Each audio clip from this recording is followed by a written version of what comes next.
Hello বন্ধুরা, তোমরা কেমন আছো? আশা করি সবাই খুব ভালো আছো। আমরাও খুব ভালো আছি। হঠাৎ দেখি ঘুম ভাঙতে 4টের সময়, মানে ভোর 4টের সময় এরমভাবে রেহান দাঁড়ানোর চেষ্টা করছে খাট ধরে। তারপরে সকাল হতে এখন খাওয়া নিয়ে চলছে যুদ্ধ।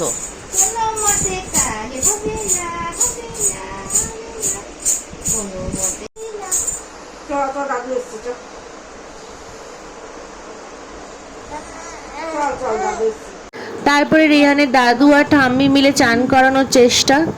আর রেহান তো এখন একা একাই চান করতে চায়, ওকে কেউ চান না করালেই ভালো হয়। ও একা একা ওকে জল দিয়ে দিলেও একা একা চান করে নিতে পারবে, এমনটাই ভাবও দেখায়। তো এখন চান করছে আর আজকে একটু সাবান মাখবে, কারণ দুদিন সাবান দেয়নি, তো আজকে একটু সাবান মেখে চান করবে। তাই ওর ঠাম্মি এখন সাবান মাখিয়ে ওকে চান করাবে। আর দাদু বলল আমি পারবো না, এত ছটপট করছে, তুমিই করাও। তাই জন্য ঠাম্মি একাই রেহানকে চান করাচ্ছে। আর জানো তো, রেহান না ছোটবেলা থেকে ও জল খুব ভালোবাসে। মানে অনেক বাচ্চাকে আমি দেখেছি জলে মানে চান করাতে গেলে খুব কাঁদে, কিন্তু রেহান জল খুব ভালোবাসে। জলে মানে ওকে রাখলে ও খুব ছটপট করতে থাকে। তো আমাদের একটু ভয় লাগে যে জল যদি কানে ঢুকে যায় বা ওরকম কিছু, কিন্তু তা না, ও বুঝেই করে। আর এখন দেখো সাবান মাখছে, সাবান মেখে চান করছে। আর হ্যাঁ, তোমাদের কেমন লাগছে আমাদের ব্লগ ভিডিও অবশ্যই জানাবে। খুব একটা বড় ভিডিও ছাড়ি না, কারণ আজকালকার দিনে বড় ভিডিও দেখার সময় কারণ নেই, কারণ সবার কাজের প্রচুর চাপ। তাই জন্য ছোটো ছোটো ক্লিপগুলো তুলে রাখি তোমাদেরকে আনন্দ দেওয়ার জন্য, আর আমরা সারাদিন কী করি সেটা তোমাদের সাথে ভাগ করে নেওয়ার জন্য। আর কেমন লাগছে কমেন্টে অবশ্যই জানাবে। আমাদের চ্যানেলটাকে সাবস্ক্রাইব করবে, তোমাদের বন্ধু বান্ধব যারা আছে, আত্মীয় স্বজন যারা আছে, তাদেরকে বলবে আমাদের চ্যানেলটাকে সাবস্ক্রাইব করতে। আর এরকমভাবে ভালোবাসা দেবে, আর লাইক কমেন্ট শেয়ার করবে, কেমন? এটা কিন্তু তোমাদের কাছে আমার আবদার। তোমাদের ভালোবাসা থাকলে আমরা অনেক দূর এগিয়ে যেতে পারবো, এটা আমার বিশ্বাস।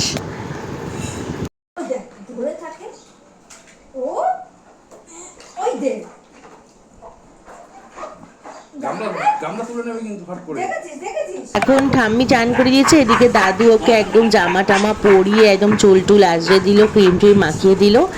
আর এখন ও দাদুর সাথে একটু খেলা করবে, কারণ এখনও খাওয়ার টাইম আমাদের হয়নি। আর এদিকে দাদুর সাথে এখন খেলা করছে। আর ও জানো তো কিছুতে বসতে চায় না, এখন এখন শুধু ওকে দাঁড় করিয়ে রাখতে হবে। আর দাদু ওর সাথে এরকম করে, আর ওইগুলোকে খুব আনন্দভাবে নেয়।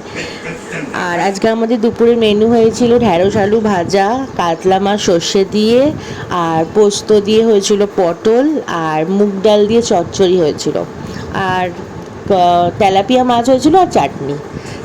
তারপরে আমি রেয়ানকে নিয়ে ঘুরছিলাম, কারণ ওর ঠাম্মি ওর খাবার রেডি করছিল, আর আমাদেরও খাবার বাড়ছিল, ওই জন্য আমি ওকে নিয়ে ঘুরে বেড়াচ্ছিলাম। আর এখন খুব চুল ধরে টানে। হ্যাঁ, আমার ফেসটাকে সবাই ইগনোর করো, কারণ বাড়িতে থাকি তো এরকম পাগলির মতোই থাকি আমি। আর আমার যেহেতু এখন চান টান কিছুই হয়নি, তাই জন্য আমাকে এরকম লাগছে।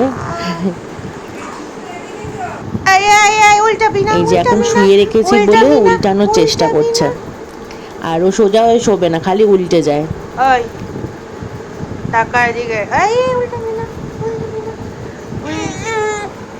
আর রেহানের তো এখন 6+, তো আমি জানি না ও হামাগুড়ি কতটা দিতে পারবে, কারণ ও এখন ধরে ধরে দাঁড়ায়। তোমরা তো দেখলে সেটা, কারণ আমরা ঘুমাচ্ছিলাম, ও কখন ধরে ধরে মানে খাট ধরে দাঁড়িয়ে পড়ে। আর এদিকে ওর ঠাম্মি ওর খাবার রেডি করছে।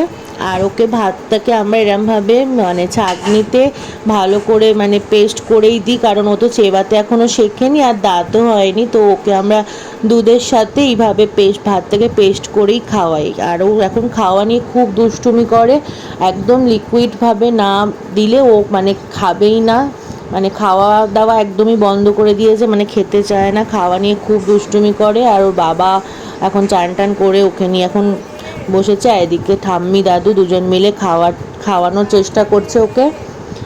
তো দেখতেই পাচ্ছ খাওয়া নিয়ে খাবে না, মুখ ঘুরিয়ে নিচ্ছে।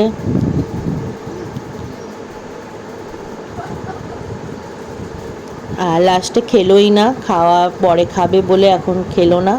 আর এদিকে আমাদের খাওয়া দাওয়া হয়ে গেছিলো, তারপর আমরা বিকালবেলা বেরিয়ে পড়েছিলাম। আর আমি যাচ্ছিলাম মায়ের কাছে, তো মায়ের জন্য একটুখানি চপ নেবো বলে। এই দোকানটা খুব ফেমাস জানো তো, আমাদের এখানে হাজরাতে এই দোকানটা।